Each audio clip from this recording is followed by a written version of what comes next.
If you're going to smile, do it with teeth. When I tell people this, most write it off as bias because I can't ever get this look off my face. But putting so much effort into the little things is powerful.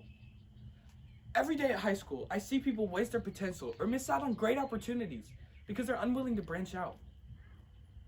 The metaphor of a full smile is less about optimism than willing to achieve more than the status quo. Now, I'm 14. I know that a smile is not the easiest thing to ask for from someone my age. Because, and you could say it with me, we hate school. Why is that? Well, for anyone that forgot what it's like to be a student, my teacher doesn't like me, I'm not smart enough for this class mom put me in, and finals just keep getting closer and closer. All that stress left us with what I like to call the student body flu. It's almost an epidemic, how waves of students come in with a less than positive viewpoint of high school and much less than positive results. Symptoms aren't always obvious. It starts with the shutting down of your growth mindset, creating contentment with your current place. If untreated, you become content with that contentment. Before we knew it hit us, it became the new medium, and schools are rushing to remedy it. Kids across the board are shutting down, even gifted kids. After getting everything like that for so long, the first challenge we face can lead us to depression because we haven't figured out ways to cope with difficulty. Now, if even gifted kids fall short, is anybody safe? Luckily, there is one remedy to the student body flu. Optimism. Cue the corny posters. Optimism has been proven by gifted organizations to increase work ethic and mental health. The key ingredient? Effort. Willing to continue after your first several attempts don't work. If you go into a challenge with more than one option in mind, you're more likely to succeed. So why don't we? Well, it's simple. We don't have a culture built around that mindset. It's not a study, but beat a teenager at anything and 9 out of 10 will tell you they weren't trying. That's a majority, and peer pressure works about how you accept. The reward for doing more than the people around you is so long-term, and long-term doesn't always mix. The infinite wisdom at my 14-year-old fingertips hasn't dabbled too far into foresight. Out of sight really is out of mind. And I'm not going to go all out, guys. It's a pickup game. When no one around you is doing your best, it feels weird. Equally odd is how we put each other down for putting in effort in whatever that might be. When our football team came short of districts, we got heckled by all the people who had left the team or didn't try out. Most of it seems to be out of envy, yet we had no choice but to listen. How do you change that attitude in an entire school? I don't think you can jump into it. Trying to U-turn and think the opposite of how you did takes time. So, I take the approach of going down pool stairs. Some psychopaths can just jump in, but it takes me a while to get into a pool. I've got to test the waters, feel out the temperature. In the same sense, you've got to get your feet wet and build a tolerance towards being frustrated or stressed about something.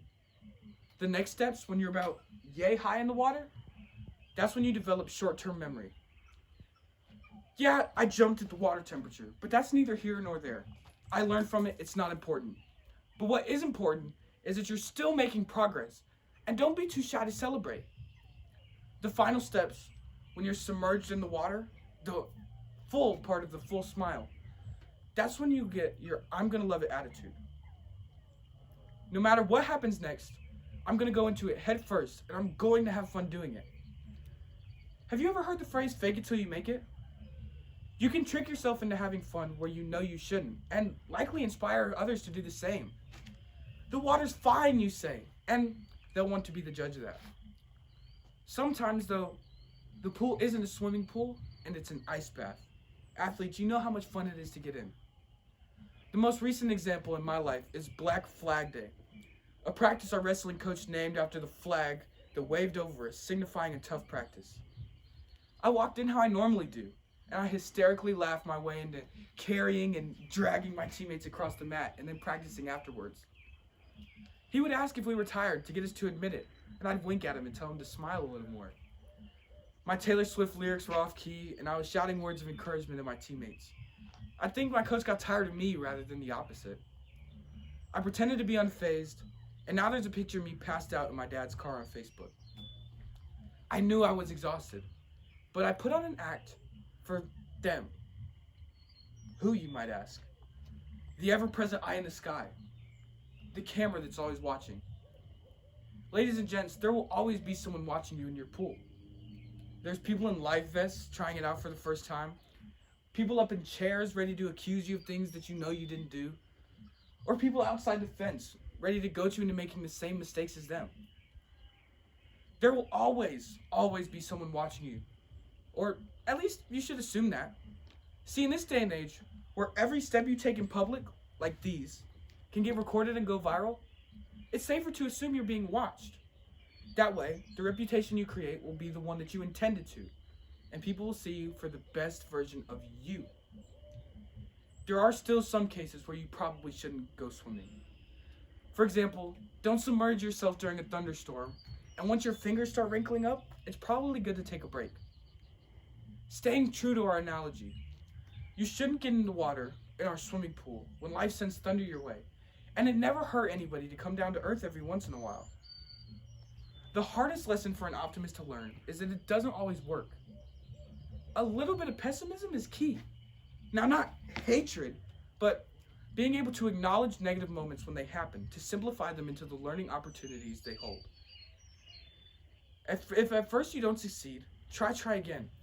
Because overcoming those problems that stump you can replace your furrowed brow with a satisfied smile, one that will almost always be with teeth. Now, I know that coming up here is not going to be the final straw we needed for some cultural revolution. I know. It takes way more time and people than me to change the way an entire group of people think. With that being said, I came up here to tell you to smile enough times to get it stuck in your head and to plant a seed, to get you to get your feet wet and try it out. I know that nothing is one size fits all, but the positives that come from an optimistic lifestyle outweigh any negatives that you could think of. I encourage every single person watching this to remember their smile and try to get in that swimming pool the next time you have a disagreement or a difficult problem. And if you're willing to do that, it may as well be with your teeth. Thank you.